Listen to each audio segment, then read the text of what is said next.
The loudest birthday photos rarely belong to the people thinking most deeply about getting older. At the same time, someone else wakes up, goes to work, answers emails, eats dinner, and lets the date pass almost unnoticed. No countdown, no party, no disappointment. Just another square crossed off the calendar. From the outside, these two people appear to value life very differently. One celebrates every birthday as proof that life should be shared. The other treats it like any ordinary Tuesday. Most people instinctively assume they know which one is happier. Psychology suggests that assumption is often too simple. Researchers have found that birthdays act as what behavioral scientists call temporal landmarks, moments that naturally encourage people to evaluate who they were, who they are, and whether they are moving toward the life they expected. But not everyone responds to these landmarks in the same way. For some, they inspire excitement, for others, reflection, and for a surprising number of people, emotional distance. Ignoring a birthday is not always a sign of sadness. It is not automatically maturity either. In many cases, it is the visible result of an invisible psychological strategy, a relationship the mind has quietly developed with expectations, attention, identity, and even the passage of time itself. That is why two people can experience the exact same birthday in completely opposite ways without either of them pretending. The real question is not why someone skips the cake or forgets to make plans. The more interesting question is what the decision reveals about the way their brain protects emotional energy, measures self-worth, and defines a meaningful life. Because sometimes the most revealing thing about a birthday is not how loudly it is celebrated. It is how little someone feels they need it at all, and that subtle difference may reveal far more about a person's psychology than the birthday itself. For some people, treating their birthday like an ordinary day is not freedom, it is adaptation. One of the brain's primary jobs is not to make us happy, it is to prevent us from experiencing the same pain twice. When a birthday repeatedly becomes associated with disappointment, a forgotten message, an empty room, canceled plans, or realizing that the people you cared about did not remember, younger versions of ourselves often absorb a quiet lesson. Expecting less hurts less. Psychologists describe a similar pattern through learned helplessness. After enough experiences where hope consistently leads to disappointment, the mind gradually stops investing emotional energy altogether. Not because the person no longer wants connection, but because expecting connection has become psychologically expensive. Over time, this protective response becomes so automatic that birthdays lose their emotional meaning before they even arrive. Instead of wondering who will remember, the person convinces themselves that the day simply does not matter. Ironically, this emotional detachment can look exactly like confidence from the outside. But underneath, it may be something very different. It is not indifference to birthdays. It is caution toward hope. The birthday was never the real problem. The painful part was discovering that a day meant to make you feel remembered sometimes became the day you felt most forgettable. And eventually, the safest way to avoid that feeling was to stop expecting the day to be special at all. Not everyone ignores their birthday because they have been hurt. Some people stop noticing it because their brain has become too busy trying to keep up with life. Modern psychology has increasingly shifted away from viewing attention as an unlimited resource. Instead, researchers describe it as a limited mental budget. Every unfinished task, unread email, financial concern, family responsibility, and upcoming deadline quietly competes for that budget. The more cognitive load the brain carries, the less space remains for experiences that require emotional presence, even positive ones. This explains why birthdays often feel different in adulthood than they did as children. The date has not changed, the mind has. Behavioral scientists also describe a phenomenon known as asterisk time scarcity. When people constantly feel that they are running out of time, the brain automatically prioritizes urgency over meaning. Paying bills feels more important than blowing out candles. Finishing tomorrow's presentation outweighs planning dinner with friends. Celebration becomes psychologically classified as something that can always wait until later. The irony is that later rarely arrives. Many adults are not choosing work over birthdays because they love working. They are choosing immediate responsibilities because the modern brain has been conditioned to reward productivity more consistently than presence. Crossing another task off a list delivers a predictable sense of control. Celebration, on the other hand, requires slowing down, a skill that becomes increasingly difficult in a culture built around constant acceleration. So when someone shrugs and says, "It's just another day," they may not be dismissing their birthday at all. They may simply be revealing what their attention has been trained to value. Because perhaps the greatest psychological cost of modern life is not that we work too much. It is that we become so focused on managing our lives that we gradually stop experiencing them. And birthdays are often one of the first moments to quietly disappear. There is one final group of people, and psychologically, they are very different from the first two.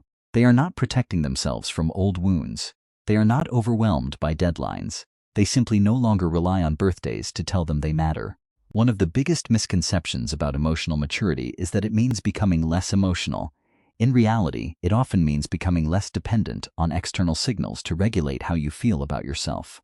Compliments become appreciated instead of required. Recognition becomes enjoyable instead of necessary. Birthdays follow the same pattern. This idea closely reflects asterisk self-determination theory, one of the most influential frameworks in motivational psychology. It suggests that lasting well-being comes less from external rewards and more from satisfying internal psychological needs, such as autonomy, competence, and meaningful relationships. When these needs are fulfilled throughout everyday life, a single date on the calendar carries far less emotional weight. Interestingly, emotionally independent people often still enjoy birthdays. They simply do not assign them the responsibility of proving they are loved. If friends celebrate with them, they are grateful. If the day passes quietly, their sense of worth remains intact. Their emotional stability is no longer negotiated through public attention or annual rituals. This represents a subtle but profound shift in identity. Instead of asking, "Who remembered me today?" their mind asks, "Have I been living in a way that feels meaningful?" That question changes everything, because fulfillment stops depending on one memorable day and starts growing from hundreds of ordinary ones. Ironically, these individuals often appear less excited about birthdays precisely because they have learned to appreciate life more consistently. They do not save all of their gratitude, reflection, or self-worth for one annual occasion. Every meaningful conversation, every peaceful morning, every difficult challenge overcome has already become its own quiet celebration. And when every day carries a sense of value, one birthday no longer has to carry the weight of an entire year. The way someone thinks about their birthday rarely stays confined to one day a year. More often, it reflects a broader philosophy that quietly influences how they approach success, relationships, failure, and even happiness itself. People who place less psychological importance on birthdays frequently show a similar pattern in other areas of life. They are often less driven by visibility and more motivated by substance. Instead of asking, "Will people notice this?" they are more likely to ask, "Does this actually matter?" This shift changes the way they make decisions. Research in psychology suggests that individuals whose self-worth depends less on external validation are generally less affected by social comparison. They still experience envy, disappointment, or insecurity because everyone does, but those emotions are less likely to dictate their choices. Their internal compass becomes stronger than the crowd's opinion. As a result, they may celebrate achievements more quietly, spend less energy maintaining appearances, and feel less pressure to turn meaningful moments into public performances. This does not mean they reject recognition. It means recognition is no longer the destination. Another interesting consequence is how they experience time itself. Instead of dividing life into a handful of important days, they become more attentive to ordinary moments. A peaceful walk after work, a conversation that changes their perspective, a morning when nothing goes wrong. These experiences rarely appear on social media, yet they gradually become the foundation of a satisfying life.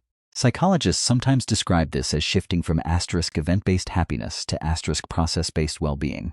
Rather than waiting for milestones to feel alive, fulfillment is built through repeated daily experiences that reinforce purpose, connection, and personal growth.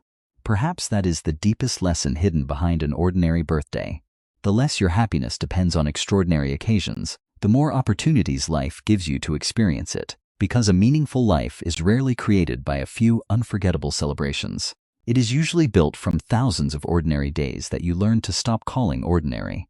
So what does it really mean if someone treats their birthday like any other day? As we've seen, there is no single psychological answer. For some, it is the quiet scar left by disappointment. After enough unmet expectations, the mind learns that asking for less feels safer than hoping for more. For others, it is simply the consequence of modern life. Responsibility becomes so loud that even meaningful moments struggle to compete for attention. The birthday is not forgotten because it lacks value. It is forgotten because everything else keeps demanding immediate attention. And for another group, it represents something entirely different, a quiet form of emotional freedom. These individuals no longer depend on one annual celebration to remind themselves that their life matters.